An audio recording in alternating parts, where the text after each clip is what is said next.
오늘 저는 물거품과 고독이라는 제목으로 말씀을 나누고자 합니다. 제가 어린 시절에는 산촌에서 살았기 때문에 읍내까지 내려가려면 많은 개울을 건너야 됩니다. 아침 학교 갈 때 개울을 가에 보면 개울 양편에 거품이 많이 일어나 있습니다. 밤새도록 물이 흐르면서 거품을 만들어 놓았습니다. 어떤 때는 꽃이 피어 있는 것 같이 거품이 많이 피어 있습니다. 그런데 학교에서 공부를 하고 돌아올 때 보면 거품 온데간데 없습니다.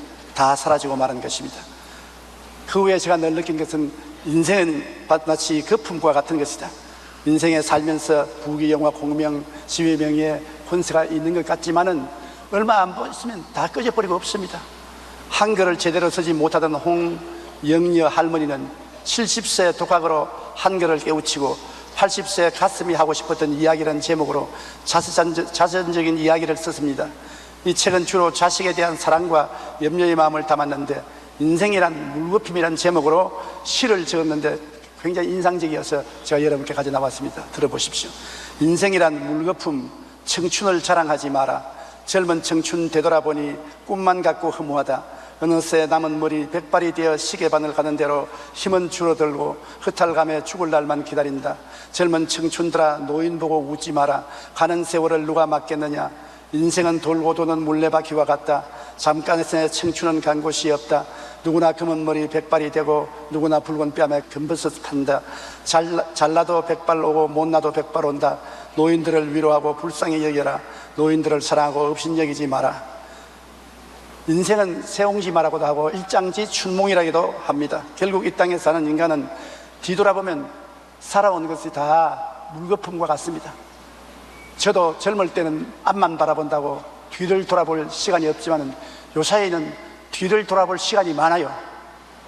어릴 때부터 살아온 옛날 길을 뒤돌아보면 확실히 있었는데 현실은 없어요. 물거품이에요. 하나의 긴 봄날의 꿈을 꾼 것과 같습니다. 바로 오늘 읽은 탕자의 이야기는 이 탕자가 물거품에 현혹되었다는 것입니다. 농촌에서 아버지를 도와서 농장 일을 하면서 가만히 도시 생활을 보니까 굉장히 부러웠습니다. 좋은 빌딩에서 살고 휴양찬란한 등불 밑에서 아름다운 여성들, 당남 당녀들, 화려한 페스티벌 생활, 지위 명예 권세를 얻고 부귀영화를 누리는 것 같고 굉장히 그 생활이 부러웠습니다. 그래서 아버지께 간청하여 그 재산을 나누어 달라고 했습니다. 아버지가 넌 아직 어리니 좀 더 자라서 셈이 찰 때까지 기다리라 해도 못 견디게 아버지를 강요하니까 할 수 없어 아버지가 재산을 나누어 주니 며칠 이내에 그 재산을 다 청산해서 도시에 가서 방탕한 생활을 했습니다. 잘 먹고 잘 입고 마시고 잘 마시고 친구들과 놀아나니 영웅이 되고 많은 아름다운 여성들이 자기를 크게 생각하고 따라오고 정말 사는 것 같습니다. 밤늦게 놀고 아침 늦게 일어나서 인생을 자기 마음대로 사니 아, 이것이 사는 것이다. 농촌에서 사는 것은 인간 생활이 아니다. 그러나 그런 당남 당녀의 생활이 오래 갑니까? 절대로 오래 가지 않습니다. 물거품이 꺼질 때가 오고 절대 절망의 고독이 올 때가 오는 것입니다. 그가 그렇게 탕전하면서 생활할 때 그 나라에 큰 흉년이 다가왔습니다. IMF가 다가온 것입니다. 온 사람들이 다 기근에 처하게 되고 상점은 문을 닫고 빚쟁이들은 와글거리고 사람들은 헐벗고 굶주렸습니다. 그는 가져온 아버지의 재산 다 탕진하고 올 때 갈 데 없습니다. 그렇게 자기를 영웅시하던 친구들과 그 아리따운 여성들은 온데간데 없습니다. 어디 가도 박대를 당하고 아무리 찾아도 대답하지 않습니다. 그는 배가 고파 견딜 수가 없습니다. 그래서 찾은 직업이 돼지 치는 직업입니다. 이스라엘 사람들에게는 돼지를 치는 직업이 제일 천한 직업입니다. 천하고 귀한 것을 가릴 수 없습니다. 돼지 치는 직업을 얻어서 돼지를 치는데 너무 배가 고파 돼지가 먹는 쥐염 열매를 나눠 먹으려고 해도 주는 자가 없어 배가 고파서 견딜 수가 없었습니다.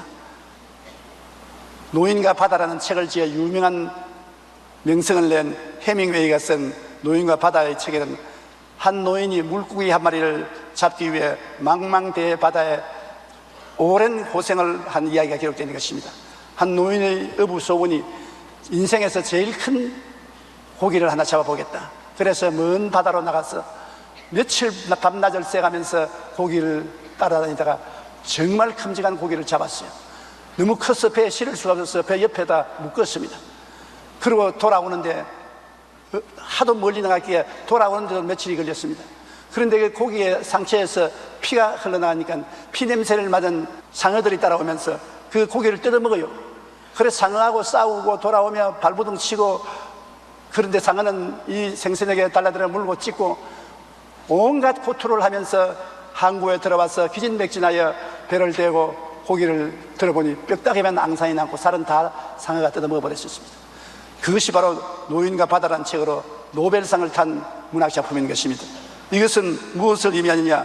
인생에 굉장한 것을 기대하고 나갔으나 나중에 보면 앙상 뼈다귀밖에 남는 것이 없다는 것입니다. 오늘 현대인의 삶의 모습을 잘 보여주고 있습니다.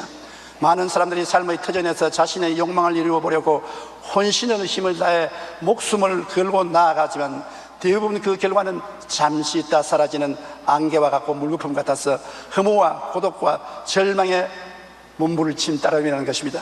사무엘상 12장 21절에 사무엘 선지자는 돌아서서 유익하게도 못하며 구원하지도 못하는 헛된 것을 따르지 말라.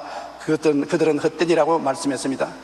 오래전에 코카콜라 회장이 뉴욕에 있으면서 사업에 대한 이런저런 생각을 마음에 번뇌하여 잠을 이룰 수가 없고 밥을 먹을 수가 없었습니다. 국가가 자기 회사에 많은 세금을 부과해서 그의 사업을 망하게 한다고 생각했던 것입니다. 너무나 마음이 괴로워 그는 인생 철학자 나폴레옹 힐 박사를 청했습니다. 그리고 나폴레옹 힐에게 말했습니다. 회장은 그에게 국가가 세금으로 나의 회사를 다 빼앗아가려고 하는데 내 마음이 괴로워 못 견디겠다. 어찌 해야 되겠는가? 그러니까 나폴레옹 힐이 그 말을 듣고 가만히 있더니, 회장님 올해 연세가 얼마십니까? 회장님이 90살이에요. 그러니까 나폴레옹 힐이 웃으면서, 회장님 코카콜라 회사의 모든 주와 주식과 서류를 지금 가지고 나오십시오. 왜요? 제 벽난로에 넣어서 불로 태워버리십시오. 그 서류 다 가지고 재산을 소유하고도 90세니 몇 년 더 살겠습니까? 웃으면 평안하게 살지 뭐 그 서류 가지고 뺏긴다고 걱정하고 염려하고 삽니까? 그렇게 말했다는 이야기가 있습니다. 여러분, 우리 인생은 이 세상에서 그 무엇이 하나 영원히 소유할 수 없습니다. 부귀와 영화와 공명은 다 사라져버리고 물거품에 불과합니다. 그런데도 많은 사람은 잠시 있다가 사라질 것 때문에 괴로워하며 잠도 편히 자지 못하고 불행한 삶을 살아가고 있는 때가 많습니다. 이 탕자가 바로 그와 같습니다. 그는 물거품과 같은 부귀, 영화, 공명, 세상 쾌락을 쫓아서 아버지의 재산을 다 탕진하고 나니 물거품이 오래 가지 않습니다. 있는 것 같이 나 꺼집니다. 여러분, 물거품을 한번 붙잡아 보십시오. 굉장히 많은 물거품도 손으로 잡으면 하나도 남는 것이 없습니다. 이 탕자의 재산은 물거품같이, 그 쾌락의 생활도 물거품같이 있다가 다 사라졌습니다. 빈손 들게 되는 것입니다. 갈 데 올 데가 없습니다. 그러므로 모두 다 허상이요 실상이 아니었습니다. 다시 그는 회개하고 실상으로 돌아갈 수밖에 없었습니다. 누가복음 15장 18절로 21절에 보면, 내가 일어나 아버지께 가서 이르기를, 아버지, 내가 하늘과 아버지께 죄를 지었사오니 지금부터는 아버지의 아들이라 일컬음을 감당하지 못하겠나이다. 나를 품꾼의 하나로 보소서. 품꾼에서는 매일매일 고용당하는 사람이겠습니다. 일주일 고용하는 것도 아닙니다. 일용직인 것입니다. 나를 품꾼의 하나로 보소서하라고 일어나서 아버지께로 돌아가니라.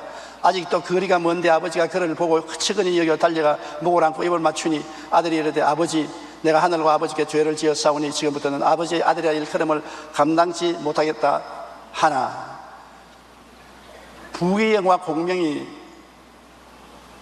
영원히 있을 것 같아도 다 사라지고 이 젊은이와 같이 호도거의 수렁 속에 흐르게 되는 것입니다.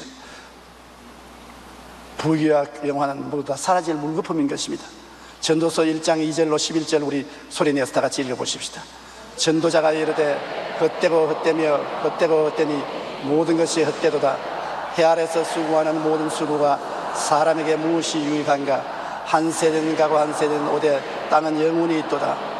해는 뜨고 해는 지되 그 뜯은 것으로 빨리 돌아가고, 바람은 남으로 불다가 북으로 돌아가며 이리 돌며 저리 돌아 바람은 그 불든 곳으로 돌아가고, 모든 강물은 다 바다로 흐르되 바다를 채우지 못하며 강물은 어느 곳으로 흐르든지 그리로 연하여 흐르느니라. 모든 만물이 피곤하다는 것을 사람이 말로 다 할 수 없나니, 눈은 보아도 족함이 없고 귀는 들어도 차도 차지하지 않는도다. 이미 있던 것이 후에 다시 있겠고 이미 한 일을 후에 다시 할지라. 해 아래는 새 것이 없나니 무엇을 가리켜 이르기를 보라 이것이 새 것이라 할 것이 있으랴. 우리가 있기 전에 세대들도 이미 있었느니라.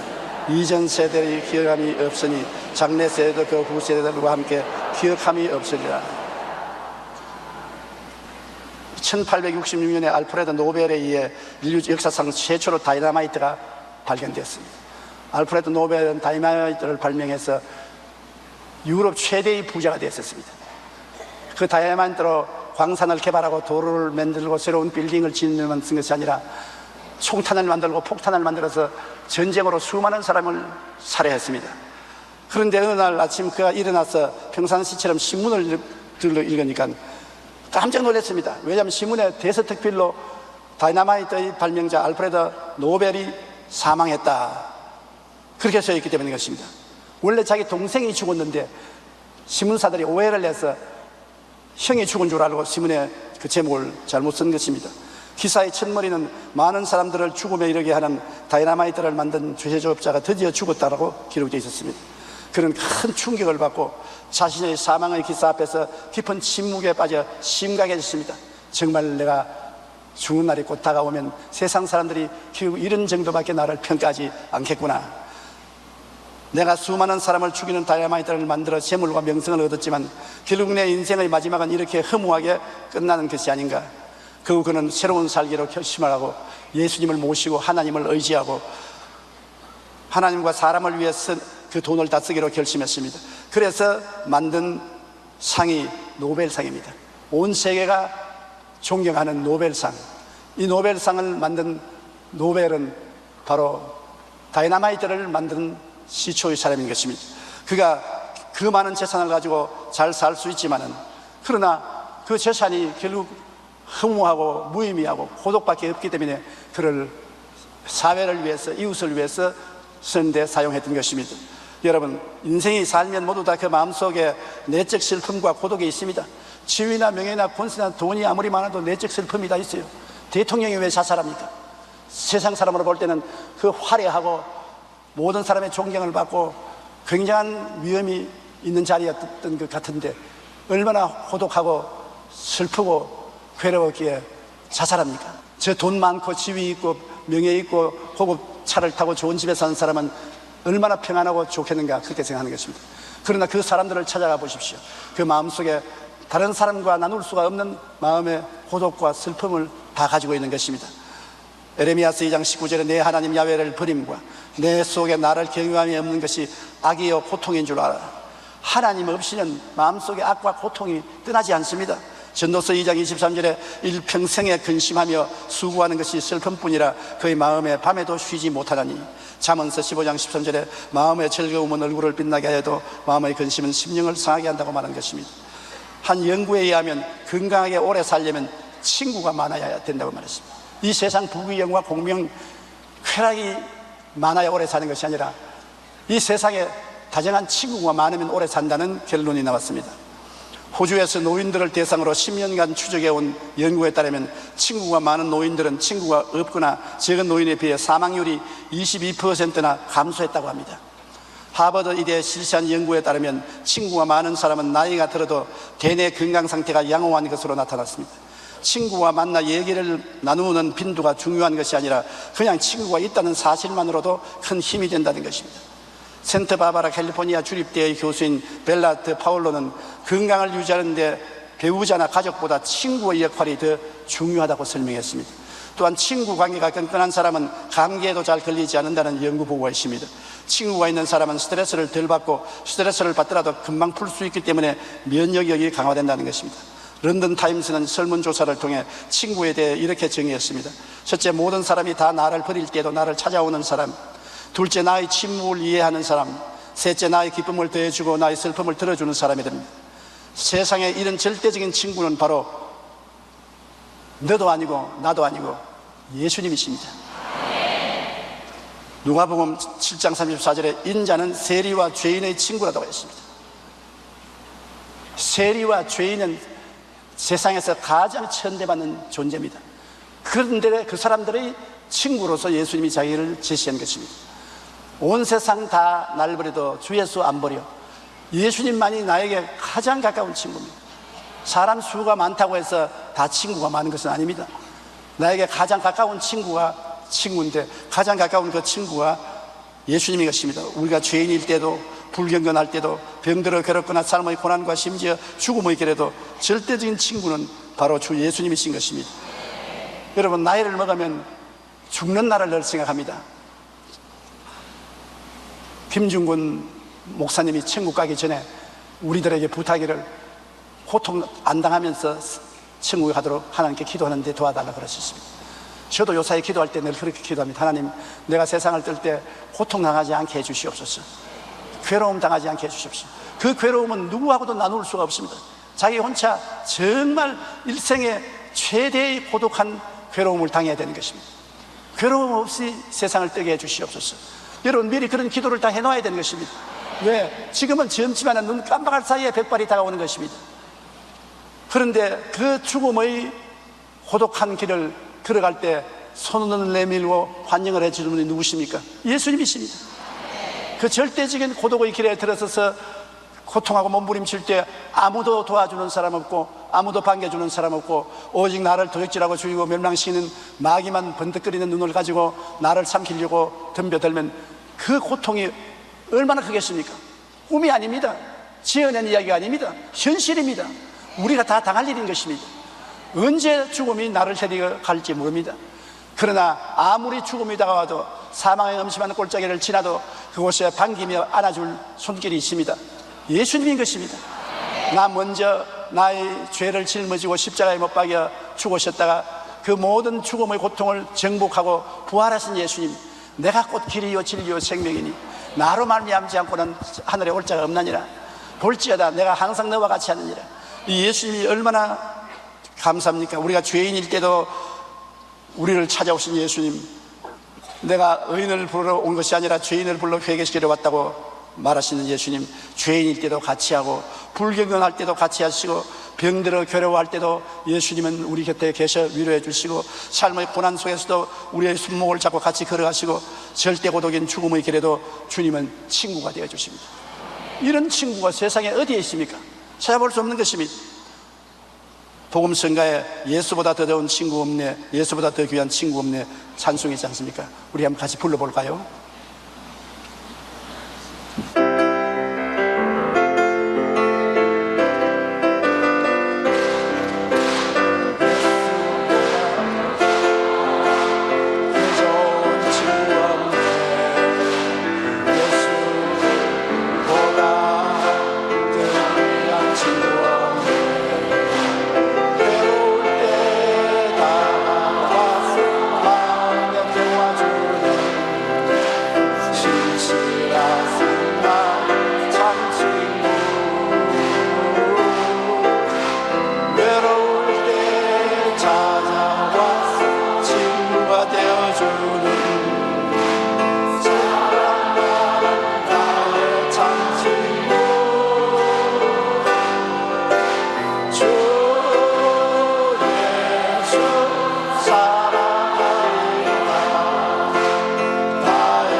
따라 말씀해 주십시오. 나에게는 예수님이 제일 좋은 친구입니다. 이 세상 어떤 친구도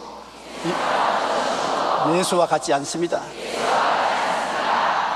그러니 예수 믿으면 천국만 가는 것이 아니라 이 땅에 사는 동안에도 내가 어려울 때 기도하고 의지할 수 있는 유일한 친구인 것을 우리가 알아야 되는 것입니다.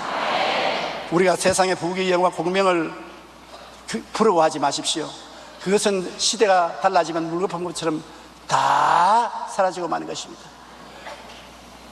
몇십조 원을 가지고 있던 사람이 정치적인 압박으로 그 돈을 다 잃어버리고 잊을 곳도 없는 빈손을 들게 되어 고통을 당하다가 저에게 찾아와서 기도받으러 왔습니다. 이 세상에 몇십조 원의 돈도 하루아침에 다 날아가 버립니다. 다 뺏겨버렸습니다. 돈을 의지할 수 없습니다. 지위도 잠시 있다 사라지는 안개입니다. 명예도 한 가지예요. 부귀영화는 그런 것입니다. 영원히 변치 않고 사라지지 않고 지금과 내세 같이 하시는 친구는 예수님밖에 없습니다. 요한복음 15장 14절로 16절에 너희는 내가 명하는 대로 행하면 곧 나의 친구라. 이제부터 너희를 종이라 하지 아니하리니 종은 주인이 하는 것을 알지 못함이라. 너희를 친구라 하였노니 내가 내 아버지께 들은 것을 다 너희에게 알게 하였음이라. 너희가 나를 택한 것이 아니요 내가 너희를 택하여 세웠나니 이는 너희로 가서 열매를 맺게 하고 또 너희가 열매가 항상 있게 하여 내 이름으로 아버지께 무엇을 구하든지 다 받게 하려 함이라고 말씀하시고 있는 것입니다. 탕자는 이 환난을 통해서 무엇이 참되고 진정한 행복인 것을 깨닫게 되는 것입니다.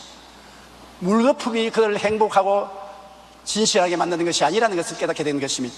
누가복음 15장 22절로 24절에 아버지는 종들에게 이르되 제일 좋은 옷을 내어다가 입히고 손에 가락지를 끼우고 발에 신을 신기라. 그리고 살찐 송아지를 끌어다가 잡아라. 우리가 먹고 즐기자. 이 내 아들은 죽었다가 다시 살아났으며 내가 잃었다가 다시 얻었노라 하니 그들이 즐거워하더라. 여러분, 이 탕자가 완전히 벌거벗은 몸으로 돌아왔습니다. 나갈 때는 그래도 제일 좋은 옷 입고 나갔는데 이 시련과 환난을 통하여 벌거벗고 돌아왔습니다. 이 세상 부귀영화 공명을 다 잃어버리고 벌거벗은 사람이 된 것입니다. 아버지가 쫓아낼 줄 알았는데 다른 사람은 다 쫓아내고 다 박대했는데 돼지조차 쥐염면을 같이 안 나눠 먹으려고 했는데 아버지는 그가 돌아오자마자 그를 껴안고 입 맞춰주고 제일 좋은 옷을 갖다 입혀라. 헐무리한 옷도 아닙니다. 입다가 버린 옷도 아닙니다. 제일 좋은 옷을 갖다 입혀라. 우리가 세상에 허랑하고 방탕하여 다 잃어버리고 죄만 짊어지고 아버지께 돌아오면 아버지께서 우리를 버릴 것 같은데 하늘 아버지는 나와서 우리를 품어주시고 천사들에게 말하기를 제일 좋은 옷을 갖다 입혀라. 제일 좋은 옷을 갖다 입혀라. 이게 웬일입니까? 여러분, 지금 의의 제일 좋은 옷을 입고 있는 것입니다. 그것은 주님의 십자가의 피로서 짠 의의 옷인 것입니다. 로마서 3장 23절로 24절에 모든 사람이 죄를 범하였으며 하나님의 영광에 이르지 못하더니 그리스도 예수 안에 있는 속량으로 말미암아 하나님의 은혜로 값없이 의롭다 하심을 얻은다 지었느니라. 한번 따라 말씀하세요. 값없이 의롭다 함을 얻은 자 되었느니라. 의롭다는 것은 죄를 한 번도 안 지은 상태요, 하나님 앞에 부끄럼 없이 설 수 있는 자격이요, 마귀가 참수할 수 없는 자를 말하는 것입니다. 그 의로운 옷을 하나님이 우리에게 입혀준 것입니다.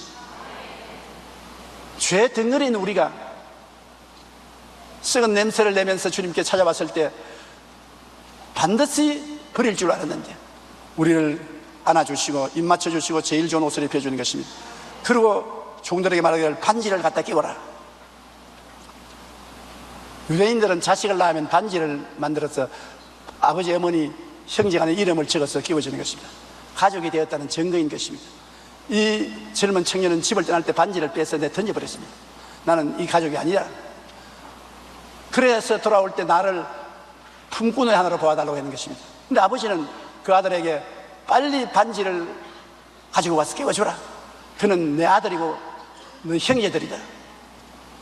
고린도후서 1장 22절에 그가 또한 우리에게 인치시고 보증으로 우리 마음에 성령을 주시느니라. 성령의 반지인 것입니다.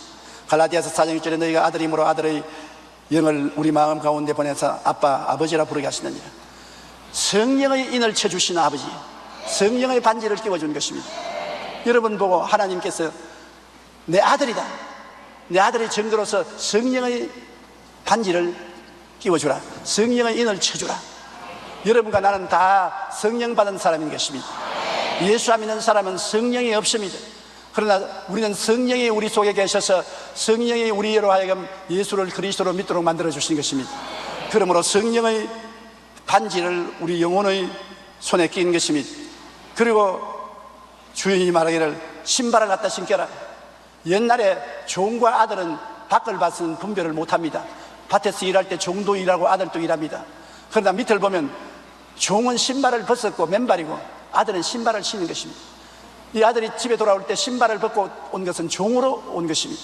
그런데 아버지께서 종으로 주지 말고 신발을 신겨라. 우리가 세상에 수고와 고통을 당하고 괴로움을 당하며 가시와 은거키에 찔려 저주를 받고 왔는데 우리 하나님께서는 우리를 보고 하나님의 평안의 예비한 신발을 신겨라, 하나님의 축복의 신발을 신겨라, 오중보험과 삼중 축복의 신발을 신겨라고 말하는 것입니다. 에베소 6장 15절에 평안의 복음이 준비한 것으로 신을 그리스도 안에서 저주를 다 제하고 평안을 주셨는데 그 평안의 신발을 신겨라. 에베소 2장 8절로 9절에 너희는 그 은혜에 의하여 믿음으로 말미암아 구원을 받았나니 이것은 너희에게서 난 것이 아니요 하나님의 선물이라. 행위에서 난 것이 아니니 이는 누구든지 자랑하지 못하게 함이라. 하나님의 은혜로 말미암아 구원의 신발을 신겨라. 우리는 죄에서 의의 신발을 신고, 불의에서 성결의 신발을 신고, 질병에서 치료의 신발을 신고, 저주에서 축복의 신발을 신고, 사망에서 생명의 신발을 신으라는 것입니다. 주님께서 우리 위해서 예비해 놓은 것입니다. 그리고는 환영잔치를 베풀라고 말한 것입니다. 살찐 송아지를 잡아 즐기자. 여러분이 주님께 돌아오면 하나님은 천사들과 함께 천국에서 기쁨의 환영잔치를 해주는 것입니다. 완전히 빈손 들고 처참하게 버림받은 상태에서 돌아온 우리들에게 하나님은 큰 영적인 잔치를 베풀고 천국에서 기뻐하고 즐거워하는 것입니다. 시편 16편 11절에 주께서 생명의 길을 내게 보이시리니 주의 앞에는 충만한 기쁨이 있고 주의 오른쪽에는 영원한 즐거움이 있나이다. 우리에게 굉장한 기쁨과 즐거움의 잔치를 베풀어 주시는 것입니다. 하나님이 오히려 꾸중을 해서 우리가 혼이 나서 기가 죽어야 될 건데 하나님께 돌아오면 큰 기쁨의 잔치를 우리 속에 베풀어 주는 것입니다. 살찐 송아지를 잡아 먹는 그런 기쁨의 잔치를 베풀어 주는 것입니다. 사랑하는 자여 내 영혼이 잘됨 같이 내가 범사에 잘되고 강건하기를 내가 간구하노라. 우리 하나님은 내 영혼이 잘되라, 범사에 잘되라, 강건하게 되라, 내가 바라는 바다. 우리 하나님은 여러분과 내가 올 때 이렇게 기뻐해서 우리를 환영해 주시는 것입니다. 그러나 좋은 일만 있는 것이 아닙니다. 큰아들이 밭에서 일하다가 돌아오니 집에서 발리 불을 켜놓고 풍악소리를 울리고 잔치를 베풀기에 종을 불러서 무슨 일이 있느냐 하니까 당신의 동생이 성한 몸으로 집에 돌아왔다고 아버지가 동리 사람을 청해서 살찐 송아지를 잡아 큰 잔치를 베풀어야 돼. 그 노해서 난 집에 안 들어간다. 나는 이 집에 안 들어가겠다. 그 아버지가 나와서 예 그러지 마라. 아버지 나는 여태까지 타락도 안 하고 집도 떠나지 아니하고 아버지 명을 쫓아 성실하게 살아왔는데 염소 새끼 한 마리도 주워서 내 친구하고 먹고 놀라고 말하지 않았는데 동생이 창기와 아버지 재산을 다 먹고 오는데 기뻐해서 송아지를 잡았습니다. 이럴 수가 있습니까? 이것이 아버지의 마음과 형의 마음의 다른 점인 것입니다. 아버지는 죄인으로서 돌아오는 동생을 은혜로서 보신 것입니다. 형은 율법으로 받는 것입니다. 율법은 언제와 정죄하고 심판합니다. 인정사정 없습니다. 죄를 정죄하고 심판하는 것입니다. 사람이 틀어서 먼지 안 날 사람이 어디 있습니까? 율법적으로 사람을 정죄하면 심판 안 받을 사람이 아무도 없는 것입니다. 모든 사람이 죄를 지었으니 하나님의 영광에 이르지 못합니다. 율법은 우리를 정죄하고 심판하나 하나님은 예수 그리스도의 십자가를 통하여 용서와 사랑으로 우리를 대해주시는 것입니다. 하나님의 은혜로 용서와 사랑으로 대해주기 때문에 과거의 죄를 다 기억하지 아니하시고 나 아들은 죽었다가 살아났으며 잃었다가 얻었으니 즐거워하는 것이 좋다. 하나님은 여러분 보실 때 여러분의 과거의 죄악을 덜치워내어서 꾸짖고 심판하려고 하지 않습니다. 예수를 믿고 나온 것만 해도 너무나 귀하게 여겨서 보혈로 다 씻어주시고 여러분에게 하나님은 은혜와 사랑과 자비를 베풀어서 즐거워하고 기뻐해 주시는 것입니다. 그렇기 때문에 율법과 사랑의 다른 점을 여기에 알아야 되는 것입니다. 이 가정의 형님은 율법적인 눈으로 보았으나 아버지는 사랑의 눈으로 본 것입니다. 이 세상 사람들은 여러분을 율법으로 판정해도 하나님은 자비와 사랑으로 여러분을 대하는 것입니다. 그렇기 때문에 우리가 하나님 앞에 예수 이름으로 담대히 설 수 있는 것은 죄를 지었음에도 불구하고 못났음에도 불구하고 버림을 받아야 마땅함에도 불구하고 죄 지은 그대로 못난 그대로 빈손 든 그대로 우리를 영접해 주시고 우리를 주님께서 제일 좋은 옷을 입혀 주시고 맨발로 인생을 살았는데 하나님의 축복의 예비한 신발을 신겨 주시고 버림받은 놈인데 아들의 반지를 끼워 주시고 우리에게 기쁨의 큰 잔치를 베풀어 주시고 즐거워하는 일을 해 주시는 것입니다. 이것만이 영원한 것입니다. 이것만이 사라지지 않습니다. 세상의 부귀와 영화와 공명 쾌락은 거품입니다. 옛날에 우리 한국에서 유명한 정치인이요 돈 많던 부자인데 나이 많아서 은퇴하고 난 다음에 제가 골프 치러 나가면 언제나 혼자서 골프를 쳐요. 나이가 넓고 이제 정치적 권력도 놓고 돈도 다 아들에게 상수하고 없으니까 아무도 같이 한 친구가 없어. 혼자 골프를 쳐요. 내가 만나서 인사를 하면 그렇게 반가워할 수가 없어요. 혼자서 골프를 툭툭 치면서 목욕도 혼자서 하고 식당에도 혼자 한 구석에 앉아서 밥 먹고 하더니 나중에 이 세상을 떴어요. 내가 세상을 뜨기 전에 그를 만나서 식사를 같이 하는데, 조 목사, 나 장가 좀 보내줘. 그러나 농담하시는지요. 이 사람아, 혼자 되어서 살아보게 얼마나 외로운지. 자식에게 상속 다 주고 나니까 나에게 남은 것은 아무것도 없어. 집이 없어지고 돈 없어지니까 날 따라오는 사람도 없고, 이때 늙은 마누라라도 하나 있어서 도와주면 얼마나 좋겠나, 그런 생각이 난다. 가만히 돌아보니까 옛날에 내가 살던 내 마누라가 미울 때도 많아서 싫은 말도 많이 하고 오락서니가 사나웠는데, 지금 보니 그런 마누라도 얼마나 좋은 마누라인지 몰라. 그 싫은 말도 지금 하나도 싫어지지 않아. 그런 싫은 말을 하고 꼴보기 싫은 마누라도 살아있으면 얼마나 좋겠노. 그 말을 듣고 참 인생의 씁쓸함을 느꼈은 것입니다. 인생 부귀 영화 지나고 나면 그뿐이요, 기억 속에 남아있지 실제는 없는 것입니다. 이승만 박사 여러분 기억 속에 남아있습니까? 박정희 대통령 기억에 남아있습니까? 그저 이야기거리 속에 남아있을 따름인 것입니다. 다 지나가 버렸던 것입니다. 인생은 순식간에 지나가고 마는 것입니다. 너 인생이 무엇이냐? 잠시 있다 사라지는 안개입니다. 안개요, 거품인 것입니다. 이 안개와 거품에 잡혀서 그를 쳐다보고 그만 따라가는 사람이 험하다는 것입니다. 나는 안개를 무시하라는 것이 아닙니다. 거품을 무시하라는 것이 아닙니다. 안개도 있고 거품도 있는 것입니다. 그러나 그것은 다 꺼져버리는 것이기 때문에 그냥 지나가는 길로 보던 것이지 그의 인생을 팔아서는 안 된다는 것입니다. 참으로 안개같이 사라지지 아니고 거품같이 꺼지지 않은 것은 아버지의 사랑밖에 없는 것입니다. 아버지의 품밖에 없는 것입니다. 아버지가 주는 의로운 옷을 입고, 아버지가 주는 사랑하는 신발을 신고, 반지를 받아 끼고 아버지 품에서 즐거워하다가 영원한 아버지 나라에 들어가는, 이것밖에 영원한 것이 없습니다.